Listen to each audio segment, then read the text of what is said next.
बिस्मिल्लाहिर्रहमानिर्रहीम, अस्सलाम वालेकुम डियर स्टूडेंट। आज हमारा टॉपिक ऑफ डिस्कशन है एंटी फंगल ड्रग्स। जैसे हमने प्रीवियसली डिस्कस की थी एंटीबायोटिक या एंटीबैक्टीरियल, आज हम डिस्कस करेंगे एंटी फंगल ड्रग्स। जो एंटी फंगल ड्रग्स है फंगल इन्फेक्शन को ट्रीट करने के लिए यूज़ करते हैं। ज़्यादातर फंगल इन्फेक्शन स्किन में होता है, नेल्स में, रेस्पिरेटरी ट्रैक में और स्किन आउटसाइडर इंटरनल आउटकम्स पे। इसमें अगर हम ड्रग्स की बात करते हैं तो हमारे पास फ्लूकोनाजोल और वोरिकोनाजोल आ जाते हैं। अब ये एजोल्स जितनी भी होती हैं इनका काम क्या होता है, एर्गोस्टिरोल को इनहिबिट करना। एर्गोस्टिरोल फंगल सेल वॉल के अंदर एक इंपॉर्टेंट कंपोनेंट होता है, ठीक है। और ये कंपोनेंट मिस हो जाए तो सेल मेम्ब्रेन की डेथ हो जाती है। इसके एडवर्स इफेक्ट की बात करते हैं, जीआईटी डिस्टर्बेंस, हिपैटोटॉक्सिटी, रैश और क्यूटी इंटरवल प्रोलॉन्गेशन आती है। पोलिन्स वगैरह आती है हमारे पास, इसमें एम्फोटेरासिन बी और निस्टेटिन आती है। पोलिन बेसिकली बाइंड करती हैं फंगल सेल मेम्ब्रेन के साथ और जिसकी वजह से मेम्ब्रेन परमिबिलिटी कम हो जाती है।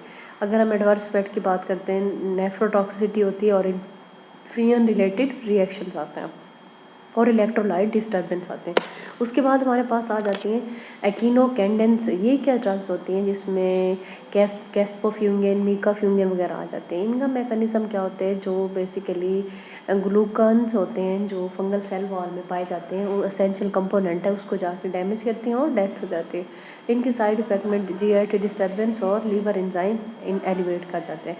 उसके बाद हमारे पास आते हैं एलिलेमाइंस वगैरह। इसमें terbinafine one of the most commonly use drug. ये क्या करती हैं, इनहिबिट करती हैं और डिस्टर्ब करती हैं सिंथेसिस ऑफ एर्गोस्टिरोल को फंगल सेल वॉल में।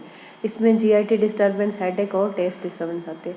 उसके बाद क्या आती है फ्लोसीटोसाइन वगैरह। ये क्या करते हैं फ्लोसीटोसाइन, बेसिकली ये जो 5-फ्लोरोयूरासिल होता है फंगल सेल वॉल में उसको जाके डिस्टर्ब करती है, जिसकी वजह से आरएनए और प्रोटीन की फॉर्मेशन नहीं होती। इसके एडवर्स इफेक्ट में हीमाटोलॉजिकल टॉक्सिटी आती है, जीआईटी डिस्टर्बेंस और हिपैटोटॉक्सिसिटी। इसी तरह अगर हम बात करते हैं एंटीवायरल ड्रग्स की जो वायरस के अगेंस्ट काम करते हैं, ठीक है, उसके इन्फेक्शन को ट्रीट करने के लिए, इसमें हमारे पास जो सबसे ज़्यादा यूज़ होने वाले ड्रग्स हैं ये साइक्लोवीर, वेलासाइक्लोवीर और फेमिको साइक्लोवीर वगैरह हर्पीज़ वायरल में। ये बेसिकली जो वायरल डीएनए होते हैं उसके सिंथेसिस में पार्टिसिपेट करते हैं, उसको इनहिबिट करते हैं और ये वेल टॉलरेटेड रहती हैं और इनकी टॉक्सिसिटी कम होती है, ठीक है। ये सारी हमारे पास क्या है, ये वायरल जितनी भी ड्रग्स होती हैं सबका यही काम होता है कि वायरल की डीएनए सिंथेसिस में पार्टिसिपेट करना, ठीक हो गया। उसके बाद आ जाते हैं प्रोटीएज इनहिबिटर। प्रोटीएज इनहिबिटर का भी यही काम होता है, ब्लॉक करते हैं activity of HIV protease enzyme को। जो प्रोटीएज एंजाइम होता है वायरस को मैच्योर करने में इन्वॉल्व होता है। प्रोटीएज इनहिबिटर इस एंजाइम को इनहिबिट कर देते हैं, जिसमें मेटाबॉलिक इफेक्ट आते हैं और जीआईटी डिस्टर्बेंस आते हैं। उसके बाद आ जाते हैं नायरामाइनिडेज इनहिबिटर्स। ये वो ड्रग्स हैं जो इनहिबिट करते हैं नायरामाइनिडेज एंजाइम को, जो प्रिवेंट करते हैं न्यू फॉर्म्ड इन्फ्लुएंजा को, ठीक है। जनरली वेल टॉलरेटेड होते हैं और इनके साइड इफेक्ट कम होते हैं।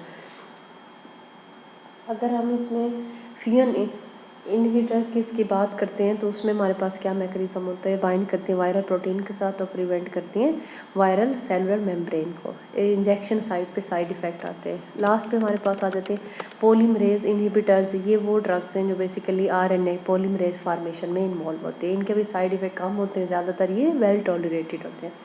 उसके बाद आ जाते हैं इंटेग्रेज इनहिबिटर। ये सारी वो ड्रग्स हैं जो कि प्रिवेंट करते हैं प्रोटीन फार्मेशन को, होस्ट जीनोम से आगे डॉटर सेल की फार्मेशन नहीं होने देते। आरएनए पॉलीमरेज इनहिबिटर्स आते हैं, ये भी इनहिबिट करते हैं वायरल आरएनए सिंथेसिस को, वेल टॉलरेटेड है और इनके साइड इफ़ेक्ट ज़्यादातर कम होते हैं, ठीक है। यहाँ तक ये जो हमारी ड्रग्स हैं एंटीवायरल ये कंप्लीट हो गए। That's it, thank you so much.